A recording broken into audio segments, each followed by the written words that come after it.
Et pour en parler, nous sommes en direct avec professeur Mustapha El-Fahim, directeur scientifique du Centre Mohamed VI de recherche et auteur de l'étude. Bonjour professeur et merci d'avoir accepté notre invitation. Bonjour et c'est moi qui vous remercie. Alors avant de nous parler du projet que vous chapeautez, pouvez-vous tout d'abord nous expliquer de quoi s'agit-il exactement? Qu'est-ce qu'un génome? Ok. Un génome, c'est l'ensemble de l'information qui permet la conception de l'être humain. En fait, la conception de l'être humain, elle est codifiée dans ce qu'on appelle le génome. Et donc, toute la conception d'un être humain, depuis le stade de cellule jusqu'à l'être humain au complet, elle est codifiée dans le génome. Donc, c'est l'ensemble de l'information génétique qui code pour la conception d'un être humain. Pouvez-vous, professeur, nous parler du Moroccan Genome Project? Pourquoi le projet a vu le jour? Oui, en fait, le séquençage d'un génome humain est un projet historique, c'était un rêve de la communauté scientifique. En 2003, c'était la publication du premier génome humain.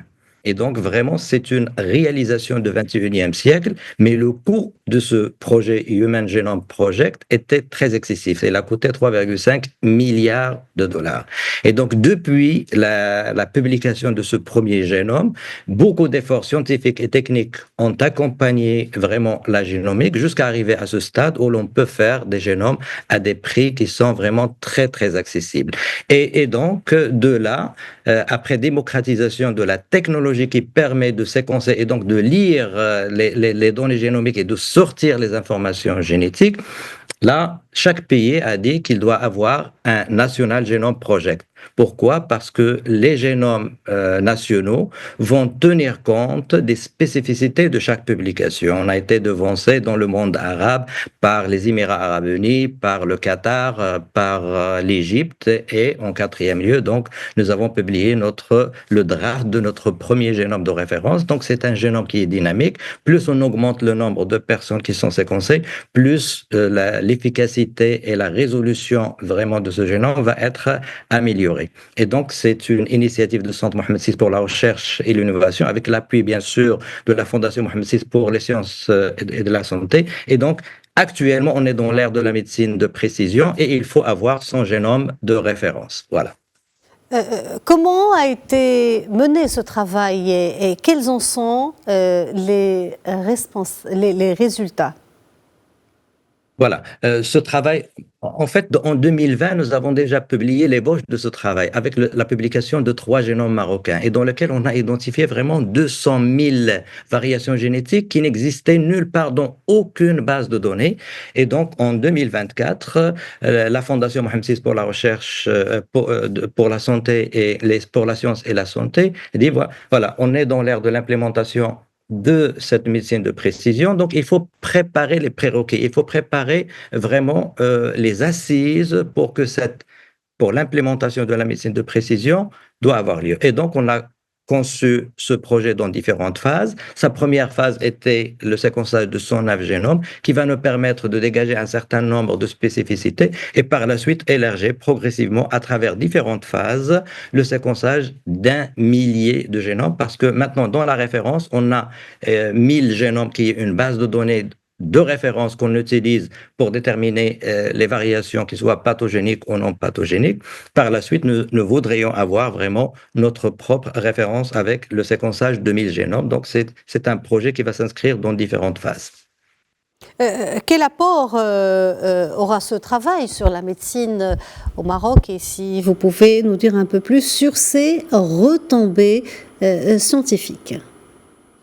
Exactement. Avec l'acquisition et avec de ces technologies de séquençage qu'on appelle le séquençage de nouvelle génération, une nouvelle ère de la médecine a vu le jour. C'est ce qu'on appelle la médecine génomique ou bien la génomédecine.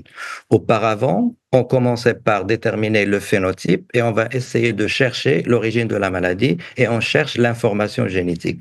Avec maintenant cette accessibilité à l'ensemble des données génétiques d'un individu, on peut le génotyper au départ et par la suite poser le diagnostic. Donc, c'est une étape qui va vraiment bouleverser un peu le paradigme de l'approche biomédicale parce qu'on va partir de l'information génétique vers le phénotype qui va être exprimé, que ce soit un phénotype physiologique pour le comprendre ou un phénomène pathologique pour une pathologie bien déterminée.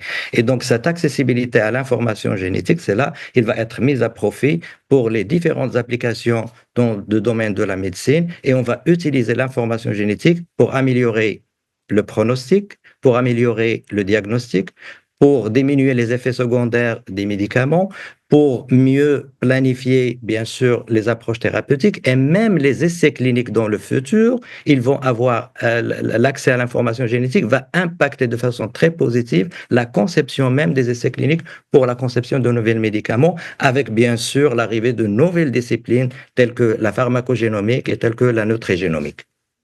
Justement, professeur, comment capitaliser sur ce travail pour les futurs projets en rapport avec la médecine au Maroc et sur les protocoles médicaux? Maintenant qu'on a ce génome de référence, comme elle a été très bien expliqué dans le documentaire, pour déterminer vraiment le statut d'une variation génétique, on se réfère à un génome qui est un génome européen ou caucasien d'une façon générale. Maintenant, on va se référer à notre propre génome avec des variations qui n'existaient pas chez les autres populations. Je donne un exemple très concret. Dans le domaine de l'oncologie, par exemple, on va dire qu'on va déterminer les variations de notre génome qui sont pathogéniques, qui sont responsables de la pathogénicité, qui est dans ce cas la tumorogénèse. Et lorsqu'on va les déterminer, c'est avec une grande précision. Et certaines variations génétiques peuvent être la cible d'un développement thérapeutique très important. Donc ça, c'est vraiment une voie. Premièrement, le diagnostic va être très précis et le traitement va être personnalisé. Ce sont deux choses qui vont être au bénéfice du malade. Professeur Mustapha Al-Fahim, je vous remercie pour ce précieux éclairage. Merci d'avoir répondu à nos questions. Je rappelle que vous êtes directeur scientifique du Centre Mohamed VI pour la recherche et l'innovation. Merci à vous. Merci à vous aussi.